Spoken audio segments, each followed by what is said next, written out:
ওসমান ইবনে আফফান জবাব দেন, কবর দেখলে কান্না করার কারণ শোনো। আমি প্রিয় নবীকে বলতে শুনেছি, কবর হলো আখিরাতের প্রথম ঘাঁটি। যে কবরে মুক্তি পাবে, পরবর্তী সব স্টেশন সহজ হয়ে যাবে।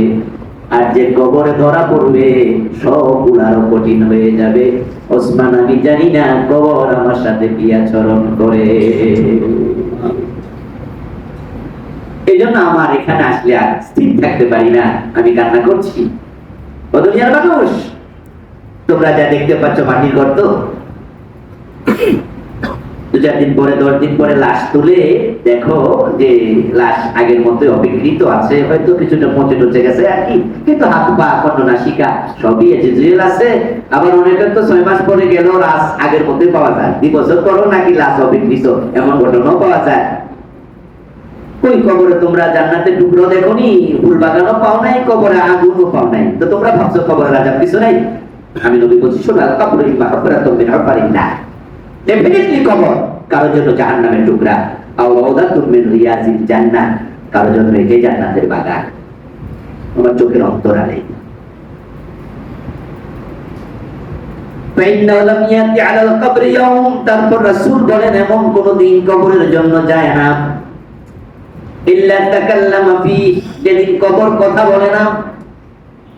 আপনার কবর আমার কবর প্রতিদিন আমাদেরকে ডেকে ডেকে বলে, শোনো আনা বাইতুল গুরবাত, আমি এক অপরিচিত জায়গা, আনা বাইতুল আযাব, আমি বড় একক জায়গা, আনা বাইতুত তুরাব, আমি মাটির ঘর, আনা বাইতুদ দুর, আমি হলাম পোকামাকড়ের ঘর, এখানে আসতে বড় সাবধানে এসো। কবর আমাদেরকে বলে, আমরা শুনি না, রাসূল শোনালেন। কবর আপনাকে আমাকে ডেকে বলে, এখানে একা থাকবা, অপরিচিত, অন্ধকার, পোকামাকড়, সাপ বিচ্ছু, কত কিছু আছে, এখানকার জীবনের ব্যাপারে একটু সতর্ক থেকো, সাবধান থেকো।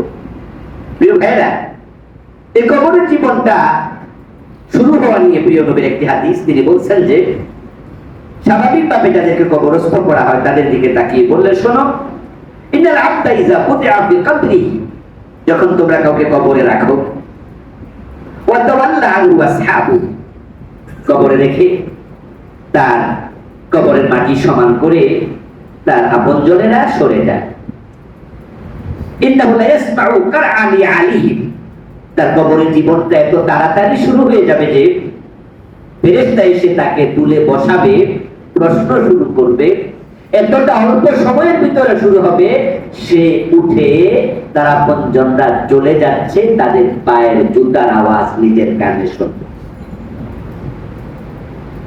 এর মানে আপনাকে অনেক লম্বা সময় দেওয়া হবে না, আপনজনরা কবরে রেখে চলে যাবে, তো আপনাকে লম্বা সময় দেওয়া হবে না, অল্প সময়ের ভিতরে ফেরেশতা এসে যাবে, নতুন জীবন শুরু হয়ে যাবে।